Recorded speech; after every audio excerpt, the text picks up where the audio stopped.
وسلم على سيدنا محمد وعلى آله وصحبه ومن والاه.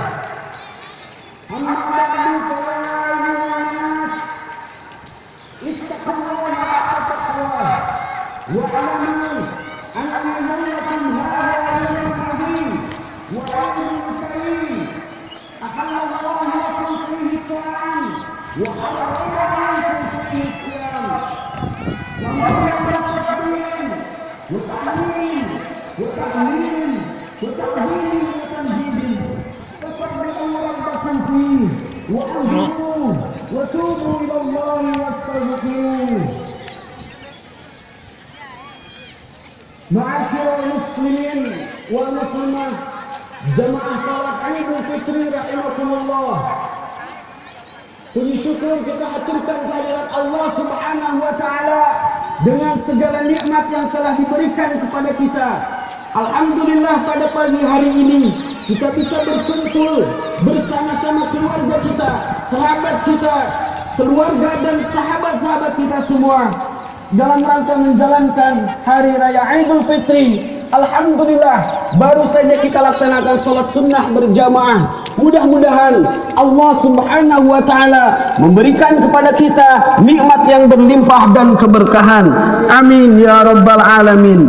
Salawat dan salam kita haturkan keharibaan baginda Nabi besar Muhammad sallallahu alaihi wasallam beserta keluarga dan sahabatnya dan kita selaku umatnya, mudah-mudahan mendapatkan syafaat dari baginda Nabi Muhammad sallallahu alaihi wasallam.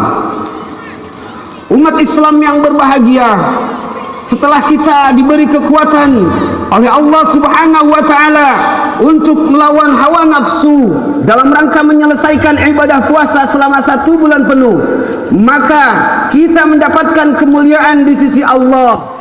Kemudian yang telah kita dapatkan, kemuliaan yang telah kita dapatkan tersebut hendaknya selalu kita jaga dan kita lestarikan dengan membangun 3 ukhuwah. Yang pertama adalah dengan membangun ukhuwah Islamiyah. Sudah saatnya umat Islam mengesampingkan hal-hal furu'iyah atau hal-hal yang parsial yang hanya akan menambah fitnah dan pertentangan sesama umat Islam, dan juga akan menguras dan menyia-nyiakan waktu dan energi kita dengan memperdebatkan yang tidak begitu bermanfaat, yang seharusnya hal itu kita dapat gunakan untuk berfikir dan bekerja demi kemajuan dan kemaslahatan umat. Karena tantangan yang kita hadapi semakin banyak dan kompleks, marilah kita kembali kepada Al-Quran surah Al-Hujurat ayat 11 sampai 12 yang artinya, hai orang-orang yang beriman, janganlah sekumpulan orang laki-laki merendahkan kumpulan yang lain. Boleh jadi yang ditertawakan itu lebih baik dari mereka. Dan jangan pula sekumpulan perempuan merendahkan kumpulan yang lainnya. Boleh jadi yang merendahkan itu, yang direndahkan itu lebih baik. Dan janganlah suka mencela dirimu sendiri, dan jangan memanggil dengan gelaran yang mengandung ejekan. Seburuk-buruknya panggilan adalah panggilan yang buruk sesudah iman. Dan barang siapa yang tidak bertaubat, maka mereka itulah orang-orang yang zalim. Wahai orang-orang yang beriman, jauhilah kebanyakan purbasangka atau kecurigaan, karena sebagian dari purbasangka itu adalah dosa. Dan janganlah menggunjingkan satu sama lain. Adakah seorang di antara kamu yang suka memakan daging saudaranya yang sudah mati? Maka tentulah kamu merasa jijik kepadanya. Dan bertakwalah kepada Allah. Sesungguhnya Allah Maha Penerima Taubat dan Maha Penyayang. Marilah kita merefleksikan, belajar dari sejarah, bahwa kekuatan dan kebesaran Islam tidak didapatkan dengan kebesaran, tidak didapatkan dengan kebesaran harta atau yang lainnya, tetapi kekuatan dan kebesaran tersebut dapat diraih dan diwujudkan dengan semangat persatuan dan kesatuan. Semangat persatuan dan kesatuan inilah yang dipraktekkan antara sahabat Muhajirin dan Ansar di bawah pimpinan langsung baginda Nabi Muhammad sallallahu alaihi wasallam hingga membawa kekuatan dan kebesaran Islam pada waktu itu. Ma'asyiral muslimin wa zumratal mu'minin, jemaah salat Idul Fitri yang dirahmati oleh Allah. Yang kedua, untuk menjaga kemuliaan yang telah kita peroleh di bulan Ramadan, kita juga harus meningkatkan ukhuwah wataniyah.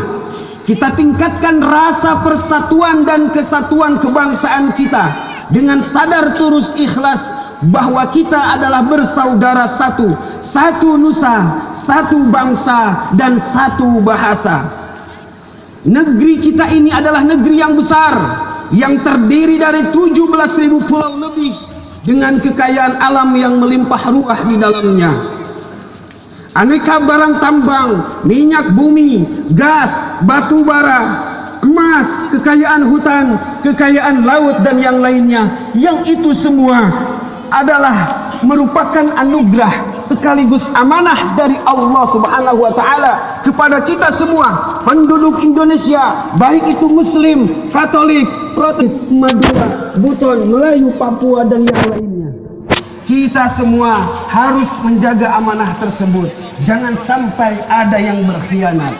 Rasulullah sallallahu alaihi wasallam sukses membangun masyarakat di kota Yastrib dengan berhasil mempersatukan penduduk Yastrib yang terdiri dari banyak etnis dan suku yang berada di dalam kota Yastrib itu, yaitu Muslim pendatang yang dikenal dengan kaum Muhajirin dan Muslim pribumi yang dikenal dengan kaum Ansar yang terdiri dari suku Aus dan Khazraj, dan kaum Yahudi 3 suku yaitu Bani Quraizah, Nadir dan Quraidah.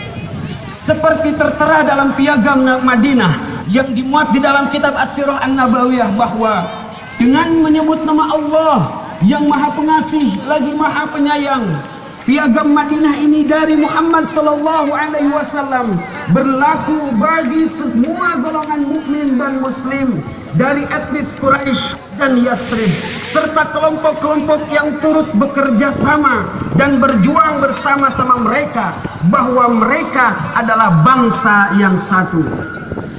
Poin ke-15 dari piagam Madinah ini adalah perlindungan Allah itu satu, yakni terhadap sesama tetangga dekat mereka. Orang-orang beriman antara sesama manusia saling bantu-membantu. Poin 16 dari piagam Madinah ini adalah orang Yahudi beserta pemeluknya datang. Hal ini dibuktikan oleh keseriusan Nabi dalam menjalankan isi piagam Madinah. Di antaranya adalah pada suatu ketika ada seorang Muslim yang membunuh seorang Yahudi. Nabi pun marah besar. Nabi mengumpulkan dana untuk ahli waris Yahudi tersebut dan Nabi bersabda, "Man qatala dhimmiyan." Jaga kemuliaan yang telah kita dapatkan di bulan suci Ramadan. Mari kita tingkatkan